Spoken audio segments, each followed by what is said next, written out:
Falleció en estos días nada más el doctor José Zanardini. Él vivió, creo que algo así como 40 años en nuestro país. Cumplió estudios académicos de ingeniería química, ingeniería civil, filosofía, teología, antropología social, antropología aplicada en diferentes universidades europeas. Vivió varios años en aldeas indígenas del Chaco, compartiendo penas, alegrías, penurias, esperanzas con los mismos pobladores, y fue adoptado como miembro del pueblo ayoreo mediante un ritual tradicional. Ha sido docente universitario de antropología social por muchos años en diferentes universidades, incluso presidente del Centro de Estudios Antropológicos de la Universidad Católica. 48 años de haber estado en 48 años. 48 años. Y uno de sus libros es este que se llama Luces en la Selva, José Zanardini, reflexiones sobre el mundo indígena en Paraguay. Justo me decía Vidalia, hay que rendirle homenaje a este hombre. Yo tengo una de las publicaciones y justamente habla de lo que él trabajó durante mucho tiempo. Vos sabés que últimamente él estuvo también, como se dice comúnmente, en la atención de la gente, en su condición de sacerdote. Él fue párroco de la iglesia de Santo Domingo Sabio, que es la ruta 2, Sí. a la altura allí del kilómetro 10. Y cuando una de esas tormentas levantó el techo, ¿sí? Y él apareció allí, inclusive ordenando un poco las cosas. Un ambiente bastante complicado. En los días allí de diciembre nomás, hace poco fue. Claro, hay algo que la gente a lo mejor maneja, pero no toma muy en cuenta. Él viene de una familia muy adinerada. Sí.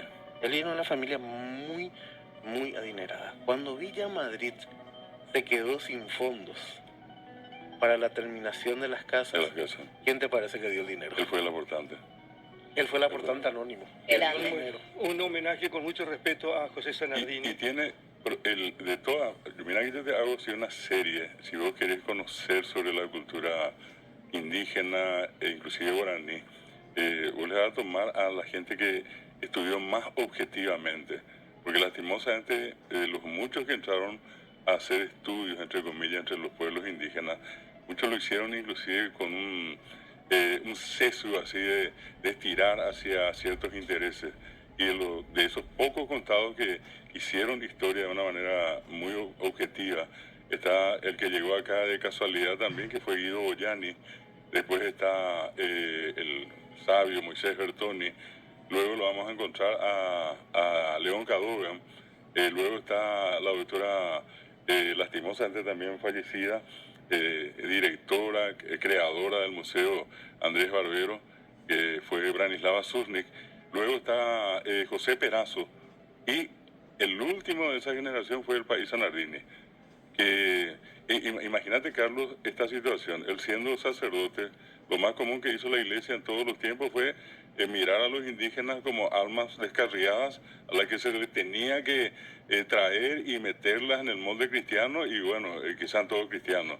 Zanardini y otro que estuvo antes que él, que fue el padre Bartolomé Meliá, sintieron la cultura indígena de otra manera y mantuvieron siempre una actitud de respeto hacia los pueblos indígenas.